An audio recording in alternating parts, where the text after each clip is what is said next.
วันนี้กลับมาพบปะกับทนายปอช่วงเวลา7โมงถึง8โมงนะเจ้าทุกคนต้องตระหนักอย่าตื่นตระหนกนะเจ้ากับน้องโคทั้งหลายที่วิ่งเข้ามาเพ่นพ่านนะเจ้าน้องโคน้องบอกว่าจะน้องฝุ่นนะเจ้าหรือว่าโรคภัยต่างๆเราต้องรักษาตัวรอดนะเจ้าอธิษฐานบุญนะเจ้าขอให้หมู่เฮาทุกผู้ทุกคนนะเจ้าปราศจากทุกข์ปราศจากโรคภัยนะเจ้าแล้ว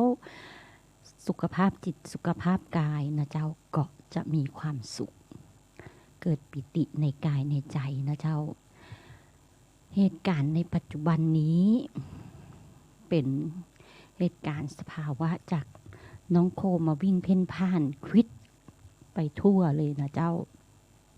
เราต้องป้องกันตัวเองด้วยการล้างมือนะเจ้าขั้นตอนป้องกันโควิดล้างมือ PM เป็นพิษโควิดเป็นภัยใส่ใจสุขภาพวันนี้เสนอตอน7ขั้นตอนล้างมือป้องกันโควิด -19 ช่างน้องเคยเห็นช่างหรือเปล่าร้องเพลงนี้2 รอบพร้อมกับ7ขั้นตอนการล้างมือป้องกันโควิด -19 เริ่มกันเลยนะคะ 1. ฝ่ามือถูฝ่ามือ 2. ฝ่ามือถูหลังมือ 3. ประกบฝ่ามือถูซอกนิ้ว 4. ฝ่ามือขัดหลังนิ้ว 5. ถูนิ้วโป้ง 6. ขัดฝ่ามือด้วยปลายนิ้ว 7. ถูรอบข้อมือ7ขั้นตอนง่ายๆเริ่มวินาทีนี้ปลอดภัยอย่างแน่นอนสนับสนุนโดยสำนักงานสาธารณสุขจังหวัดเชียงใหม่ร่วมกับชมรมผู้ประกอบการวิทยุกระจายเสียงเจ้า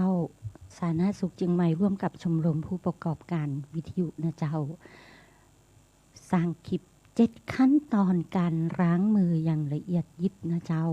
หมู่เฮาก็ปฏิบัติจะได้บะมีน้องโคเข้ามาเกาะนะเจ้าน้องโคชอบเกาะที่คอที่มือนะเจ้าผิวสัมผัสของมนุษย์เพื่อโจมตีปอดนะเจ้าเพราะเป็นลักษณะของเชื้อโรคทำลายปอดนะเจ้าตรงนี้หมู่เฮาต้องระมัดระวังตัวนะเจ้าขยันล้างมือขยันจิบน้ำนะเจ้าน้ำอุ่นนะเจ้าจิบไปเรื่อยๆถ้าเกิดมีอาการข้อแตกต่างของวัดกับน้องโคนั้นจะมีนะเจ้าตรงนี้ทนายปอก็เลยอยากเชิญชวนหมู่เฮาถ้าสงสัยว่าเป็นวิ่งไปตรวจเลยนะเจ้าตอนนี้สาธารณสุขเปิ้นให้ตรวจว่าเป็นน้องโคฟรีหรือบ่เป็นนะเจ้าแต่ถ้าเป็นแต่ก่อนนี้ค่าตรวจน้องโคนี้ต้องมีเสียค่าตรวจนะเจ้าในโรงพยาบาลเอกชนก็ต้องเสียค่าตรวจแต่ถ้าเป็นโรงพยาบาลของรัฐก็ตามสิทธิ์นะเจ้าตรวจกันไปนะเจ้าวอนโยมสัต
บ้านนี้มีแต่คนถือศีล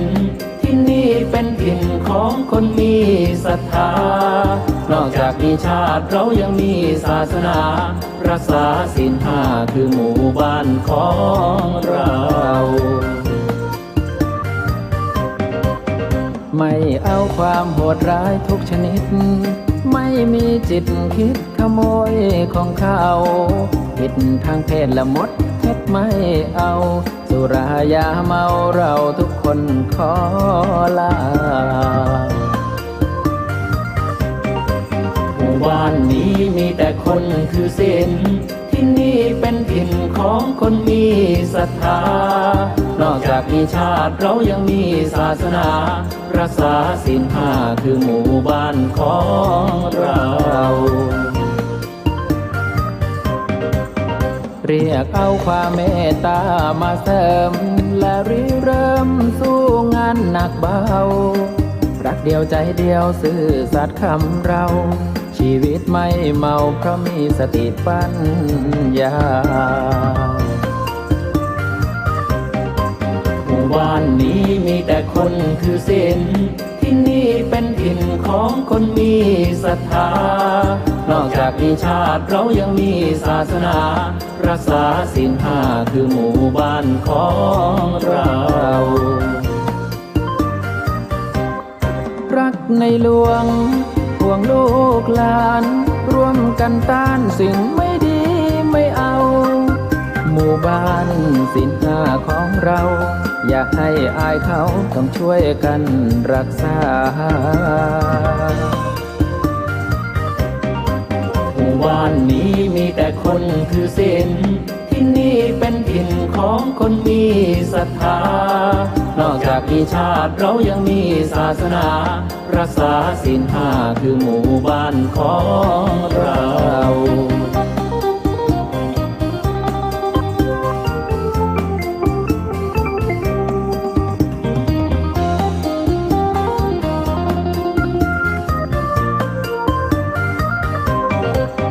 ไม่เอาความโหดร้ายทุกชนิดไม่มีจิตคิดขโมยของเขาผิดทางเพศละมดเท็จไม่เอาสุรายาเมาเราทุกคนขอลาหมู่บ้านนี้มีแต่คนถือศีลที่นี่เป็นถิ่นของคนมีศรัทธานอกจากมีชาติเรายังมีศาสนารักษาศีลห้าคือหมู่บ้านของเราเรียกเอาความเมตตามาเสริมและริเริ่มสู้งานหนักเบารักเดียวใจเดียวซื่อสัตย์คำเราชีวิตไม่เมาเพราะมีสติปัญญาหมู่บ้านนี้มีแต่คนถือศีลที่นี่เป็นถิ่นของคนมีศรัทธานอกจากมีชาติเรายังมีศาสนารักษาศีลห้าคือหมู่บ้านของเรารักในหลวงห่วงลูกหลานร่วมกันต้านสิ่งไม่ดีไม่เอาหมู่บ้านศีลห้าของเราอยากให้อายเขาต้องช่วยกันรักษาหมู่บ้านนี้มีแต่คนถือศีลที่นี่เป็นถิ่นของคนมีศรัทธานอกจากมีชาติเรายังมีศาสนารักษาศีลห้าคือหมู่บ้านของเรานอกจากมีชาติเรายังมีศาสนารักษาศีลห้าคือหมู่บ้านของเรา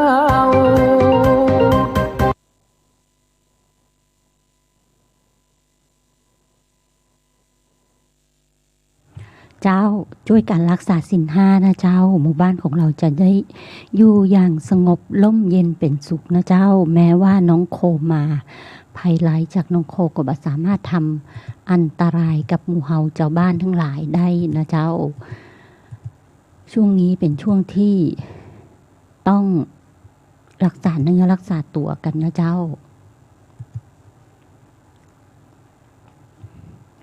รักษาสุขภาพให้แข็งแรงนะเจ้าก่อนที่จะไปฉีดยาภูมิคุ้มกันนะเจ้าวัคซีนป้องกันโรคโควิดนะเจ้า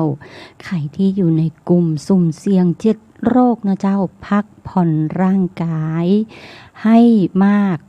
เกิน8ชั่วโมงนะเจ้าแล้วก็จิบน้ำอุ่นนะเจ้าทานอาหารให้เพียงพอแล้วอาหารให้เพียงพอนี้ก็คือ5หมู่อาหาร5หมู่ตามหลักสุขอนามัยโภชนาการนะเจ้าแล้วก็นอนพักผ่อนให้เพียงพองดชากาแฟทั้งหลายนะเจ้าเพราะตัวชากาแฟนี่จะทำให้เส้นเลือดน้ำที่ไปหล่อเลี้ยงโลหิตทั้งหลายนะเจ้าโลหิตในร่างกายทั้งหลายอาจจะเกิดไขมันได้นะเจ้าเพราะเราเติมน้ำตาลนะเจ้าคอฟฟี่เมดนมข้นตัวนี้ต้องระมัดระวังรักษากายตัวเองนะเจ้าถ้าจะให้ดีตัวก็ฟังธรรมะตัวนะเจ้า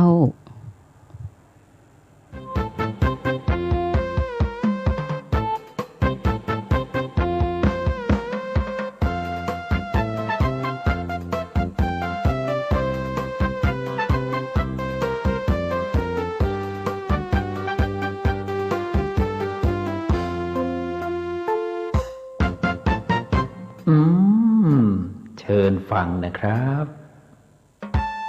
ฟังหูไว้หูดีกว่าไหมเอาศีลธรรมมาจับให้โง่หายฟังนะฟังอย่างตั้งใจฟังหูที่ไรละไว้หูทุกที่อย่าเพิ่งเชื่ออะไรง่ายๆเดี๋ยวจะกลายเป็นโดนหลอกหมดดีฟังธรรมะนั้นแหละเป็นของดีก่อนหลับก่อนนอนฟังพระสอนสักทีฟังแล้วคิดดีคนลุกคนชันสาธุสาธุสาธุฟังหูไว้หูดีกว่าไหมเอาศีลธรรมมาจับให้โง่หายฟังนะฟังอย่างตั้งใจฟังหูที่ไรละไว้หูทุกที่โธ่สังคมสมัยใหม่ไม่มีหลักใจจึงวุ่นใหญ่อย่างนี้ฟังไม่ได้สับจะไปกระเดียดทุกที่อยากให้ลองคิดตั้งสติดีๆหูสองข้างนี้มีทำไมกันนั่นน่ะสินั่นน่ะสินั่นน่ะสิฟังหูไว้หูดีกว่าไหมเอาศีลธรรมมาจับให้โง่หายฟังนะฟังอย่างตั้งใจฟังหูที่ไรละไว้หูทุกที่ถ้าใครที่ฟังแล้วตรองได้รู้อะไรสมควรเชื่ออย่างนี้ฟังหูไว้หูนั้นแหละเป็นวิธีจะงามที่สุดทั้งบุรุษสตรีถ้าฟังเรื่องดีหูคงไม่คัน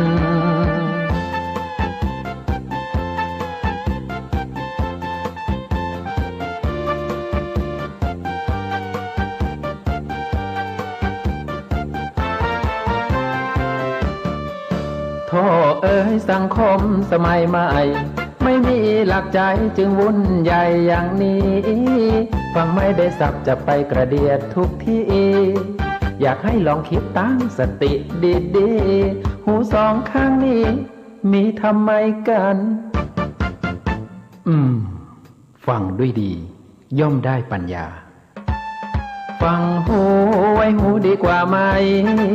เอาศีลธรรมมาจับให้โง่หายฟังนะฟังอย่างตั้งใจฟังหูที่ไรละไว้หูทุกที่ถ้าใครที่ฟังแล้วตรองได้รู้อะไรสมควรเชื่ออย่างนี้ฟังหูไว้หูนั้นแหละเป็นวิธีจะงามที่สุดทั้งบุรุษสตรี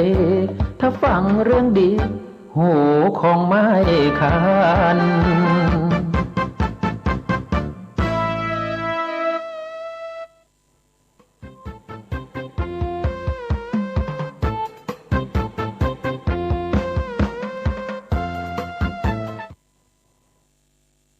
จ เจ้าฟังหูไว้หูนะเจ้าแต่เรื่องธรรมะแล้วฟังแล้ว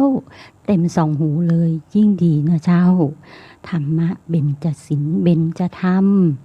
ทำให้จิตใจเฮามีความดีความงามนะเจ้าเกิดอย่างขึ้นที่บดีก็จะสามารถดึงจิตนะเจ้าจิตจะตักจะเตือนตนนะเจ้าว่าอันนี้นะมันบดีถ้าทำไปแล้วผลเสียหาย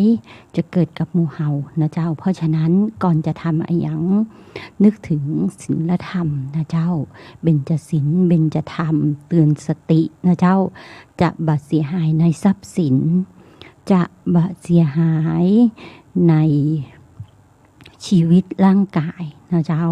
จะทำทุกอย่างด้วยความรอบคอบนะเจ้าตรงนี้ก็น้อมนำศีลน้อมนำธรรมมาจวนหมู่เฮาถือศีลถือธรรมนะเจ้าตะวานี้ได้อู้ในเรื่องของโควิดนะเจ้าน้องโคจังหวัดเชียงใหม่ตอนนี้พ้นเส้นยาแดงผ่าแปดแล้วนะเจ้าเรือแต่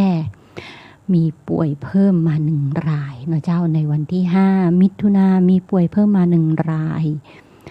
ผู้ป่วยติดเชื้อสะสมตั้งแต่เดือนที่แล้วนู้นมา 4,101 รายแต่ว่ารักษาหายแล้ว 3,996 รายรอตรวจอยู่ในโรงพยาบาลดูอาการกันเป็นผู้ติดเชื้ออยู่ในโรงพยาบาลดูอาการกัน79 รายนะเจ้ามีผู้เสียชีวิตเมินมาละนะเจ้า26 รายแต่ว่าอยู่ในลักษณะอาการนอนโรงพยาบาลนั้นที่ระยะดูอาการ14 วันนะเจ้าระยะดูอาการ14 วันนี้47 รายจากยอด79 รายนะเจ้าแล้วก็ระยะดูอาการที่ว่า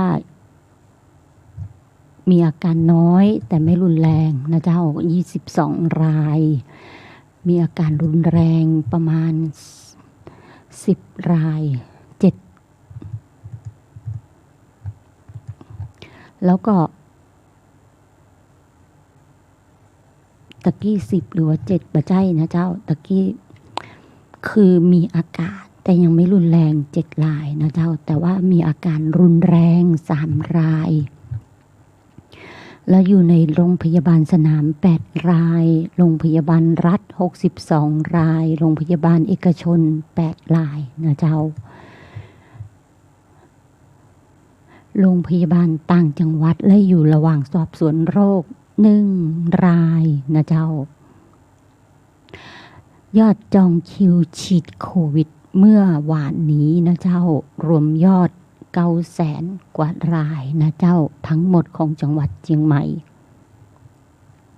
ความต้องการฉีดโควิด900,000 กว่ารายแต่ยอดจองฉีดวัคซีน196,766 รายนะเจ้าไปจองด้วยตนเอง 78,878 รายนะเจ้าจองผ่านอสม.เจ้าหน้าที่สาธารณสุข100,000 กว่ารายนะเจ้าตรงนี้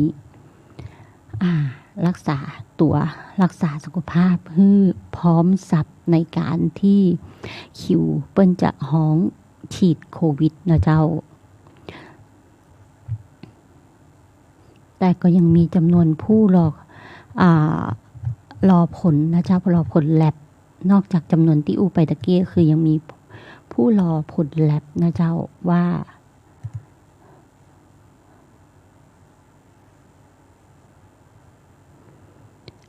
ผลจะติดเชื้อหรือไม่นั่นเองนะเจ้าในเรื่องของโควิดสาธารณสุขก็ดูแลหมู่เฮาทุกท่านทุกบ้านทุกตำบลด้วยอสม.นะเจ้าอาสาสมัครนะเจ้าอาสาสมัครอสม.สาธารณสุขประจำชุมชนประจำตำบลนะเจ้าตรงนี้วันนี้วันที่6 เดือน 6นะเจ้าขอความเป็นมงคลขอความดีทั้งร้ายจงเกิดขึ้นกับคณะศรัทธานะเจ้าให้พ้นจากทุก ภัยทางกายนะเจ้าทุกภัยทางใจนะเจ้าคือพ้นเหตุเพศภัย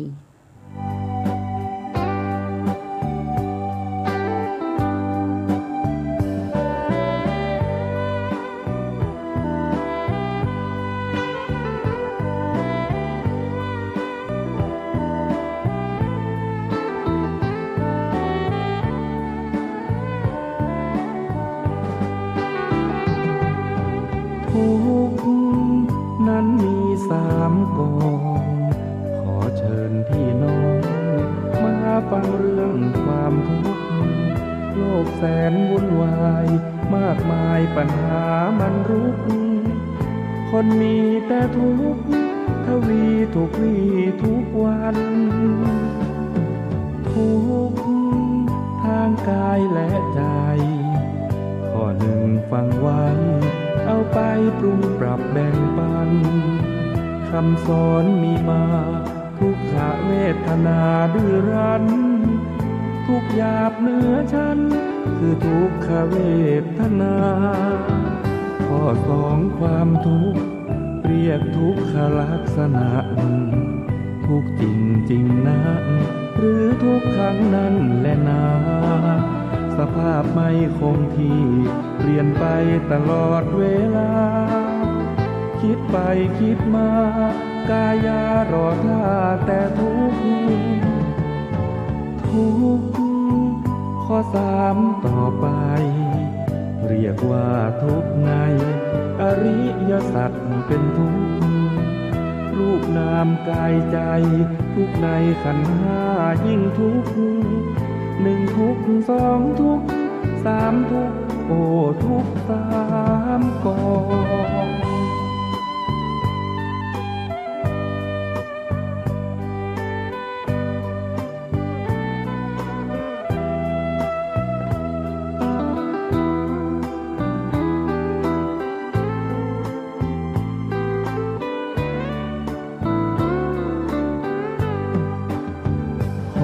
2ความทุกข์เรียกทุกขลักษณะทุกจริงจริงนะหรือทุกครั้งนั้นแหละนะสภาพไม่คงที่เปลี่ยนไปตลอดเวลาคิดไปคิดมากายารอท่าแต่ทุกข์ทุกข์ข้อ3ต่อไปเรียกว่าทุกข์ในอริยสัจเป็นทุกข์รูปนามกายใจทุกข์ในขันธ์5ยิ่งทุกข์1ทุกข์2ทุกข์3ทุกข์โอ้ทุกข์3 กอง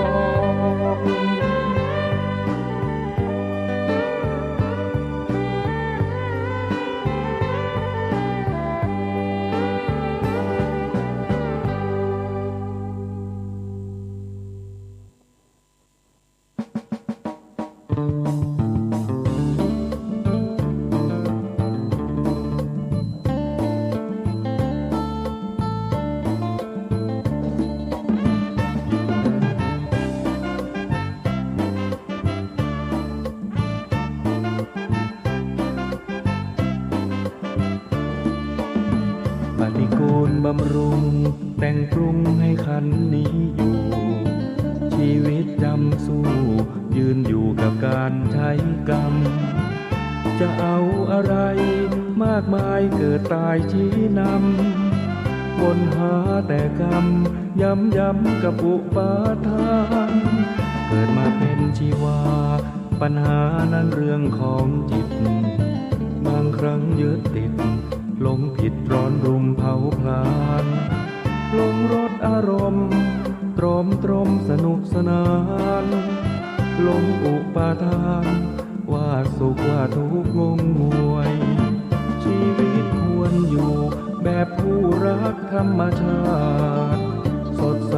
สะอาดสันโดษใช่เน้นจนรวยการดำรงชีพปัจจัยแค่ไหนอวยอย่าหลงสำรวยตัวช่วยเอาทุกนำพาปฏิกูลบำรุงแต่งปรุงเพื่อขันธ์นี้อยู่อย่าคิดหดหู่จงอยู่แบบ อกทำอย่านำมาเป็นปัญหาทุกข์ในอุราล้วนมาจากอุปาทาน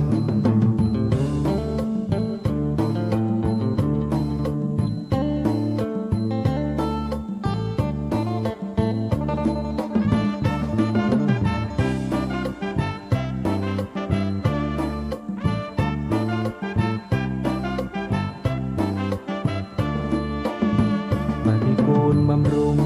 แต่งปรุงให้ขันนี้อยู่ชีวิตยำสู้ยืนอยู่กับการใช้กรรมจะเอาอะไรมากมายเกิดตายชี้นำบนหาแต่กรรมย้ำกับอุปาทานเกิดมาเป็นชีวาปัญหานั้นเรื่องของจิตบางครั้งยึดติดหลงผิดร้อนรุมเผาพลานหลงรสอารมณ์ตรอมตรมสนุกสนานหลงอุปาทานว่าสุขว่าทุกข์งงงวยชีวิตควรอยู่แบบผู้รักธรรมชาติสดใสสะอาดสันโดษใช่เน้นจนรวยการดำรงชีพปัจจัยแค่ไหนอวยอย่าหลงสำรวยตัวช่วยเอาทุกนำพาปฏิกูลบำรุงแต่งปรุงเพื่อขันนี้อยู่อย่าคิดหดหู่จงอยู่แบบมีปัญญาเลือกคิดเลือกทำอย่านำมาเป็นปัญหาทุกข์ในอุราล้วนมาจากอุปาทาน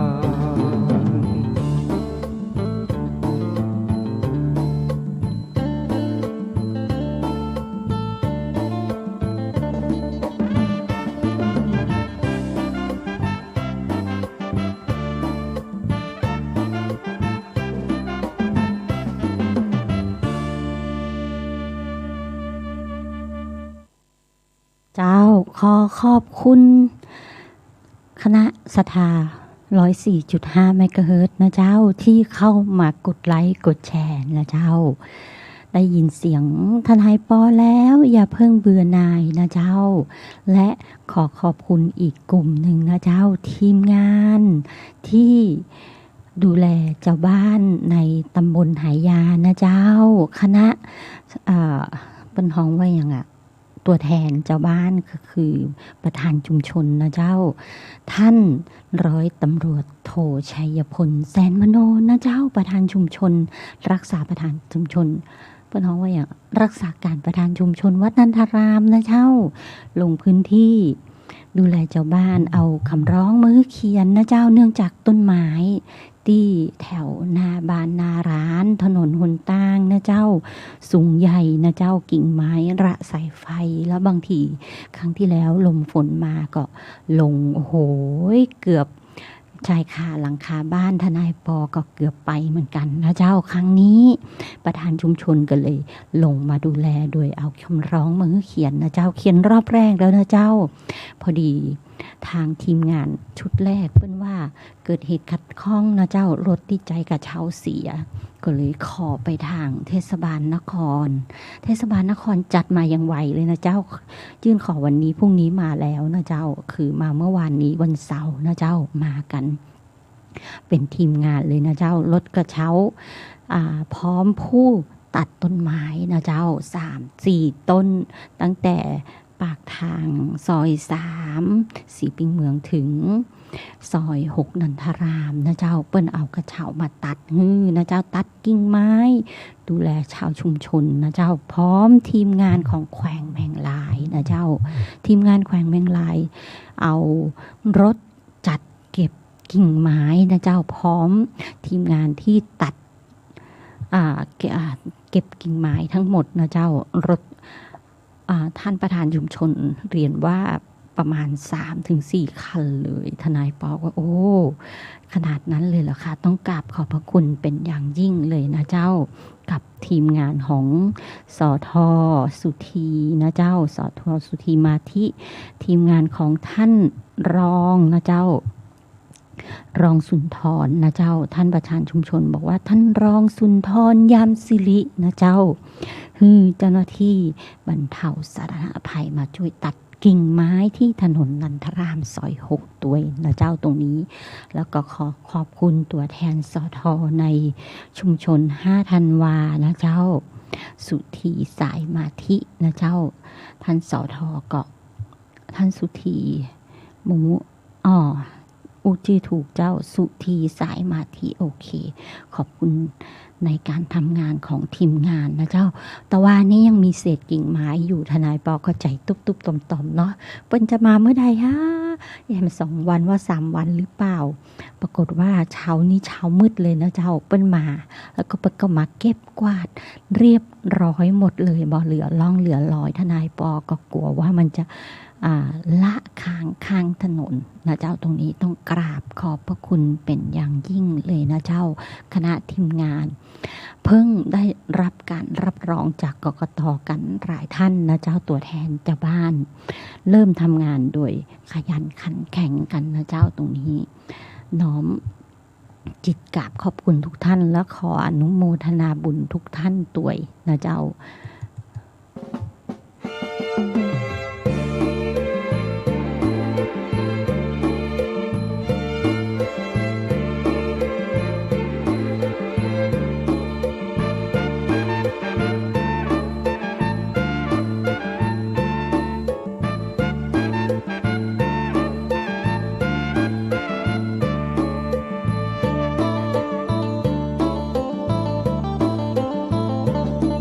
มัชฌิมาปฏิปทา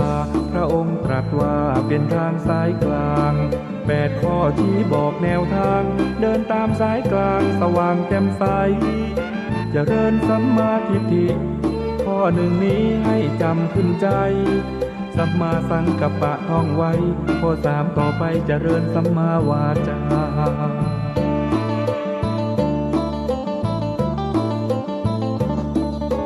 4สัมมากัมมันตะจำให้ดีนะแสงส่องนำปัญญาจาก4แล้วมีข้อ5เจริญสัมมาอาชีพนั้นหนอสัมมาวายามะก็ดีบอกข้อ6นี้จิตเพียรอย่าท้อเจริญสัมมาสติให้พอข้อนี้คือข้อที่7ให้จำ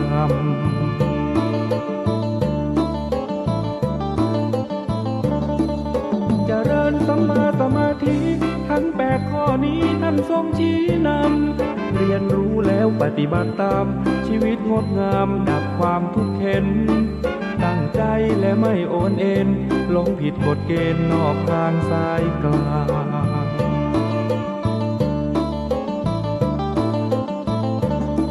มัชฌิมาปฏิปทาพระธรรมล้ำค่าไม่มีจืดจาง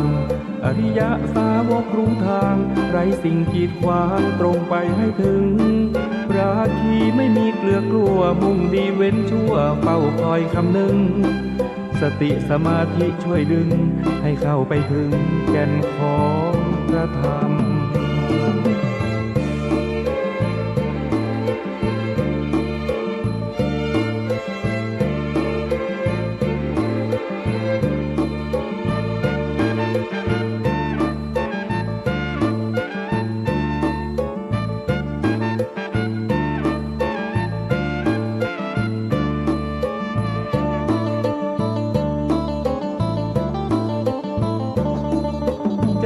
สัมมาสมาธิทั้ง8 ข้อนี้ท่านทรงชี้นำเรียนรู้แล้วปฏิบัติตามชีวิตงดงามดับความทุกข์เข็นตั้งใจและไม่โอนเอ็นหลงผิดกฎเกณฑ์นอกทางสายกลาง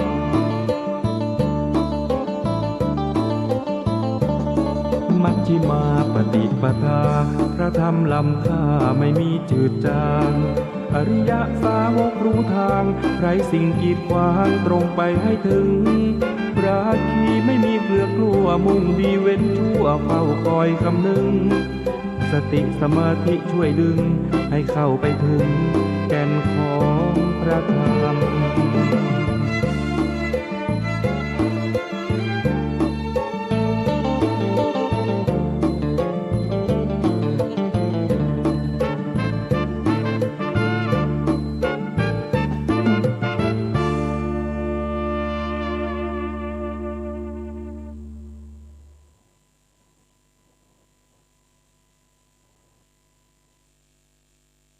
ทางสายกลางนะเจ้าสติสมาธินะเจ้ามัชฌิมา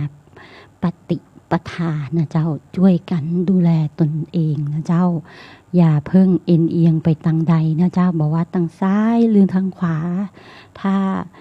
ทีมงานตัวแทนเจ้าบ้านที่ได้รับรองจากกกต.แล้วนะเจ้าเมื่อไหร่ที่กกต.จังหวัดออกมานั้นแสดงว่ากกต.กรุงเทพเปิ้นก็รับรองมากันแล้วนะเจ้าตรงนี้ก็เป็นที่เรียบร้อยไปเห็นเปิ้นบอกว่าจะเข้ารายงานตัวปฏิบัติหน้าที่ในวันจันทร์นี้นะเจ้าทางทีมงานนายกเทศมนตรีจังหวัดเชียงใหม่นะเจ้านครเชียงใหม่นะเจ้าเทศบาลนครเชียงใหม่เริ่มทำงานในวันจันทร์นี้นะเจ้าก็ติดตามผลงานของทุกท่านกันไปนะเจ้าถ้าผลงานดีสมัยหน้าก็ได้ทำงานต่อนะเจ้าโดยที่บ่มีเหตุการณ์ใดๆเข้ามาติดขัดข้องนะเจ้าตรงนี้ช่วยดูแลซึ่งกันและกันนะเจ้าทนายปอก็เลยอยากเชิญชวนหมู่เห่านะเจ้าติดตามดูแลผลงานของคณะทำงานนะเจ้าติดขัดตรงไหนก็ช่วยกันแก้ปัญหาตามสถานการณ์ของปัจจุบันนี้นะเจ้าจังหวัดเชียงใหม่ปัญหาที่เกิดก็คือน้องโคนะเจ้าอันต่อมาก็คือสุขภาพกายสุขภาพใจเมื่อปัญหาเกิดคือน้องโคก็สุขภาพกายสุขภาพใจนะเจ้าสาธารณสุขจังหวัดต้องจัดอสม.ดูแลเจ้าบ้านตามนโยบายของทางสาธารณสุขเปิ้นนะเจ้าระเบียบปฏิบัติก็อสม.ดูแลดีนะเจ้าบอกว่าเข้าบ้านไหนก็ถามสาธารณสุขดิบกันไปนะเจ้าแล้วก็อสม.ก็จัดทีมงานนะเจ้าเวลามีงานขาวดำนะเจ้าอาวมงคลอสม.ก็จัดทีมงานไปนั่งวัดไข้นะเจ้าหน้ากากนะเจ้าอุณหภูมิร่างกายก็เช็คลงทะเบียนนะเจ้าเมื่อมาได้ลงทะเบียนกับชนะพร้อมว่าชนะทนายปอสับสนทุกทีชนะเจ้า CM ชนะก็ต้องลงทะเบียนกับอสม.กันนะเจ้าตรงนี้ตามสถานการณ์ในปัจจุบันนี้นะเจ้าร่วมแรงร่วมใจกันเพื่อฮื้อหมู่เห่านะเจ้าเข้มแข็งทั้งใจทั้งกายนะเจ้าและจะเข้มแข็งยิ่งขึ้นนะเจ้าถ้าปฏิบัติธรรมนะเจ้าตอนนี้ที่วัดพระธาตุสีจอมทองนะเจ้ามีโครงการพระภิกษุสงฆ์เปิ้นจัดโครงการพระวิปัสสนาจารย์นะเจ้าปฏิบัติธรรมกัน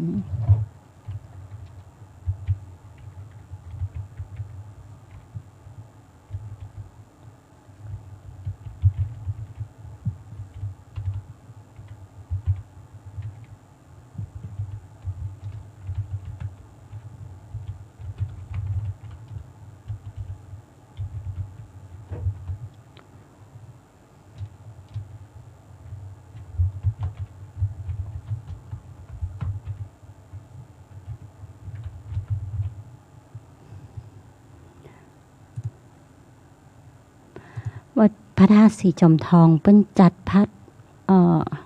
โครงการพระวิปัสสนาจารย์ตั้งแต่เมื่อ 2-3 วันที่แล้วนะเจ้าทนายปอก็ได้ร่วมทำบุญเปิ้นไปเล็กน้อยตามกำลังศรัทธานะเจ้าในโครงการดังกล่าวแล้วก็จะมีคณะศรัทธาของวัดพระธาตุสีจอมทองเปิ้นทำบุญน้ำกันนะเจ้าเพื่อถวายพระภิกษุสงฆ์ตลอดโครงการนะเจ้าท่านพระครูทนายเป่าอู้ผิดท่านพระอาจารย์นะเจ้าท่านพระอาจารย์เจ้าอาวาสวัดรำเปิงกับโพธารามก็ได้ไปอธิษฐานนะเจ้าอธิษฐานเป็นพระวิปัสสนาจารย์คือกับพระที่เข้าอบรมในโครงการนะเจ้าแม่ทนายปอนี้ยิ่งยิ่งเพียนนะเจ้าต้องขอสุมาอภัยด้วยนะเจ้า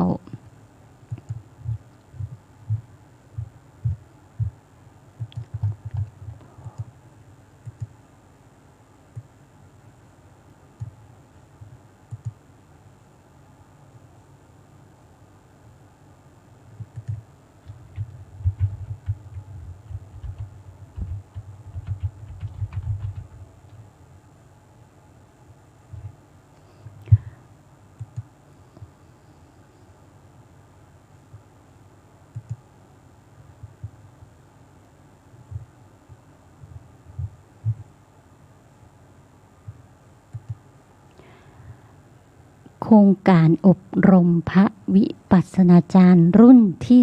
11 ระหว่างวันที่ 1 มิถุนาถึง 19 กรกฎาคมนะเจ้าถ้าใครประสงค์จะร่วมทำบุญนะเจ้าน้ำปานะนะเจ้าเลขที่บัญชีนะเจ้าอยู่ตรงไหนเอ่ยเลขที่บัญชีหาบปะนะเจ้า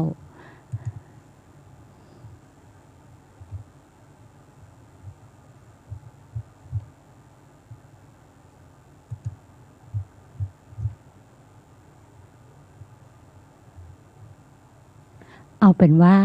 โทรไปที่วัดเลยดีกว่านะเจ้า053-342-184-12นะเจ้า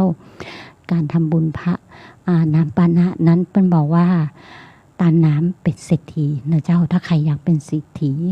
พระปฏิบัติธรรมแบบนี้เพื่อมาอบรมนักศีลนักธรรมโยคีวจรทั้งหลายนะเจ้าเรียนเชิญนะเจ้าทุกคนจะได้บุญได้กุศลตรงนี้นะเจ้าแล้วก็ขออนุโมทนาบุญกับคณะสถาที่ไปถวายแล้วหลายๆท่านนะเจ้าบอกว่าดร.ศักดิ์ชัยดร.สุดาวันเตชะไกรศรีพร้อมครอบครัวนะเจ้าคุณพ่อมุกคุณแม่พรทิพย์โรจตการดร.วนิดาบดินทร์ภักดีกุลนะเจ้า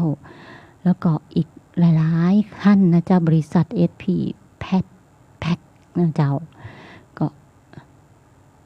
วันที่4ก็จะเป็นคุณสุนทรีเราพัดจันทร์คุณกิตติมางามวิไลพรคุณอุรวีเงารุ่งเรืองนะเจ้าตรงนี้ขอน้อมจิตอนุโมทนาบุญกับทุกท่านนะเจ้า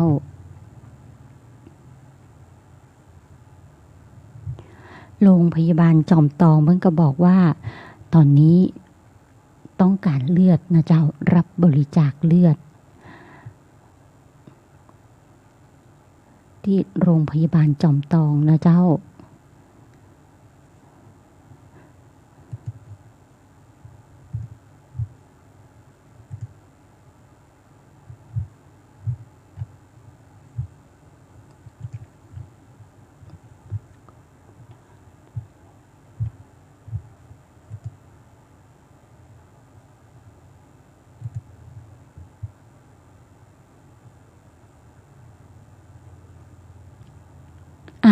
เหลือเวลาแค่2 นาที